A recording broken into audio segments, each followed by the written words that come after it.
Assalomu alaykum aziz qarindoshlar. Har vaqtinglar xayrli bo'lsin. Bugun sizlarga tanishtirmoqchi bo'lgan detal rasm preslash detali, ya'ni rasmning sig'imini kichikiltirilgan, ishlatish qulay va haqsiz bo'lgan detal. Bu detalni tushirish adresini shu videoning ostidan ko'rib olsangiz bo'ldi.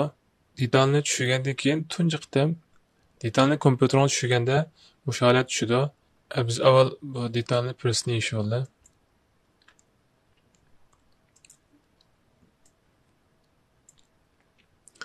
Mana ba'zi ishlar bo'ldi. Ishlangandan keyin ichidan mahalati chiqdi.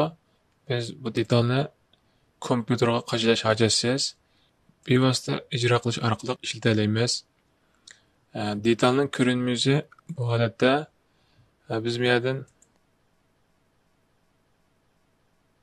sizlar to'rbada kirgandan keyin mahalat chiqdi. Buningdan to'g'lan deb eshib bu yerda bu detalning ikki xil nusxasi var. Biri Mac nusxasi, yana bir Windows nusxasi. Windows nusxasining yana ikki xil nusxasi var. Birisi kompyuterga qachilgandan keyin ishlatilgan nusxasi. Yana biri qachilmay turib, hozir men tushirgani shu. Hozir dars so'zlayotgani qachilmay turib, presni ish bilan bevosita ijro qilib ishlatalasizlar. Mana bosgandan keyin bu ko'znak chiqdi. Bu ko'znakdan mana yana bu uch xil birisi Windows'ning qachilish nusxasi, birisi qachilmay turib ishlatilgan, aslidagi Mac nusxasi. Buni o'zingizlar mos keladigan turni tanlab ishlatsangiz bo'ldi. Undan keyin ko'rinmasi bilan ozroq tanishib chiqaylik. Mana tanshak kirib, tagshan ishidan til tanlash kirib, til tanlashdan mana turkcha, arabcha, boshqa tillar bor ekan, o'zingizlar xohlagan tilda tanishib ishlatsangiz bo'ldi. Masalan, til tanlab bo'lgandan keyin close bosib va o'chirib o'tib detalni qayta qo'zg'atsak, turkcha holatda ichiladi. Mana. Va dil mana hozir turkcha holat chiqdi. Undan keyin genel degani bosgandan keyin buning ichida tema deydi. Mana uslubni o'zgartirish. Buning ichida dark hozirgi ko'rinish oldi. Undan keyin light degani oq. Buni o'zingizlar qaysi holatda, qaysi uslubda ishlatishni yaxshi ko'rsanglar, shu holatda ishlatsangiz bo'ldi. Masalan, men hozir oq holatini tanladim. Kapat degani bosib, mana o'chirib bersak, detalni qayta qo'zg'atgandan keyin mana oq holatda ichildi. Buni o'zingizlar qaysi xil uslubni yaxshi ko'rsanglar, shuni ishlatsangiz bo'ldi. Rasmga kirmoqchi bo'lsak, mana biz ko'rik taxtasidan Ctrl O ni bossak, rasmga kirish ko'znagi ichildi. Agarda yerga kirmay, mana sizdagi faylning ichidan mana add files degani ma'ni bossaqmi, yana rasmga kirish ko'znagi ichildi. Biz buning ichidan rasmni xohlagan rasmni tanlab kira olamiz. Yo bo'lmasa Ctrl A ni bosib, butun rasmni tanlab open ni bossak, rasm kirdi. Mana bu holatda. Buni o'chirib o'tdim. Undan keyin ikkinchisi add folder. Folder orqali kirish usuli, masalan, rasmni ko'rsatmay va folderni ko'rsatib beramiz. Mana ko'rsatib bersak, yana rasmga kirdi. Undan keyin ostidagi mana qo'shib belgisi. Bu qo'shib belgisimi yana rasmga kirish knopkasi bor. Bu yana ikkisanli bo'ldi. Folder rasmi bor. Bu o'xshash usligi bilan bu biz kirmoqchi bo'lgan rasmning folderini ko'rsatib beramiz. Mana holatda.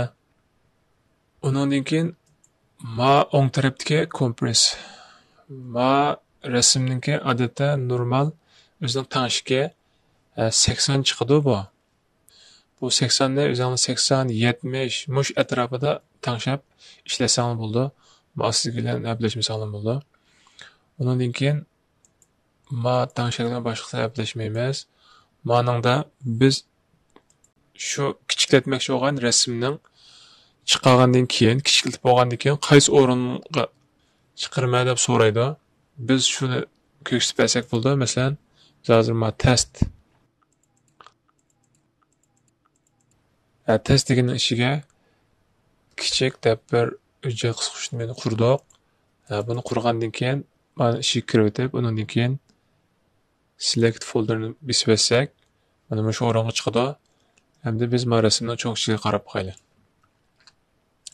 Mana hozir kirgan mush test degan rasm shu.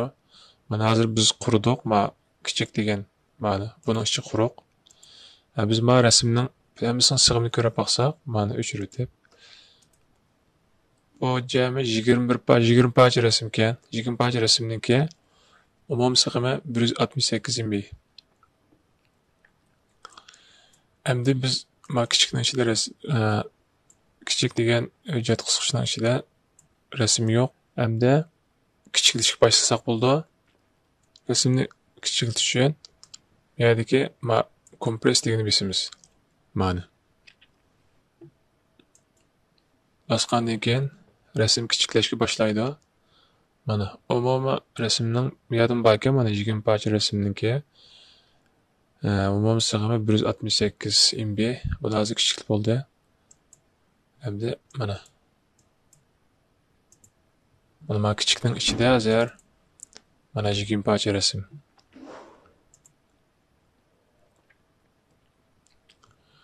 Qarasak bu 20 parcha rasmniki umum sig'imi 15 mega. 16 mega, 15 mega. Mana. Endi biz buni mana sirtiga chiqib, mana aslisining sig'imini ko'rib qo'yaylik. Masalan, mana kichikni tanlashni amalni qoldiryaptim. Mana mousening o'ng tarafini chekib, yani ko'rsak mana 168 mega. Mana ikkisi selektor qo'yaylik. Mana ikkisi o'xshash 20 fayl, 20 rasm mana. Mana o'ng sol ikkisida. Lekin birisi 168 MB, birisi 16 MB. Mana. Intayin cho'ng farq borda bu ikkisiniki sig'imida. Buning sufitiga qarab qo'yaylik. Masalan, mana kichikning mana eng ko'zakda achay. Buning ichida masalan maqolada. Buning sig'imi qarasak 527 KB.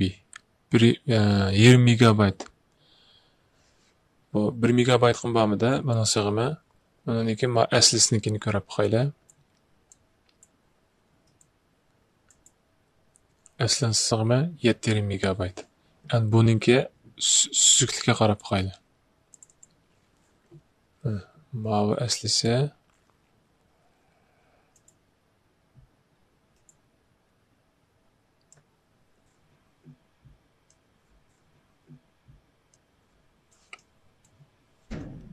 mana.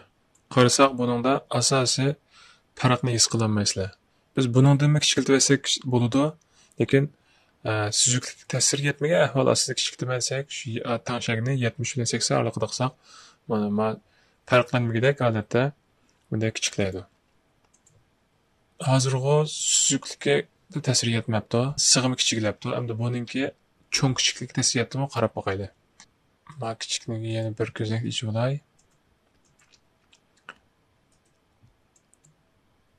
Hmm. 527 KB. Ondan manikini 7'de 49 MB.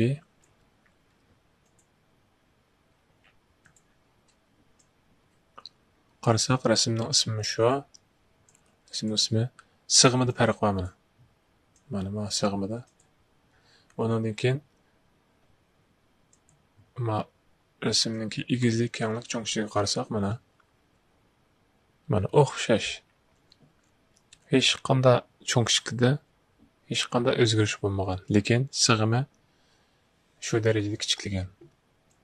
Bugungi darsimiz bu yerda oxirlashdi.